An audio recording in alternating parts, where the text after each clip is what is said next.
ساری زندگی ہم حیران ہو کر صرف یہی سوال خود سے پوچھتے تھے کہ جب حضرت امام عالی مقام حضرت امام حسین علیہ السلام کے ساتھ جب جنگ لڑی جا رہی تھی تو کوفہ والے کیوں خاموش تھے؟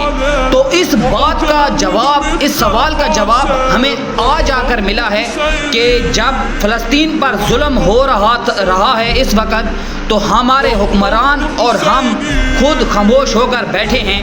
تو یہی وجہ تھی کہ کوفہ والے بھی اسی طرح خاموش بیٹھے تھے۔ اور دوستو، میں آپ کو ایک بات بتانا چاہتا ہوں، کسی سے بھی امید آپ نہ لگائیں۔ کیوں کہ آپ اس چیز کو دیکھیں کہ یزید تھا جس نے حضرت امام عالی مقام حضرت امام حسین علیہ السلام پر ظلم کیا تھا، وہ بھی حافظ قرآن تھا۔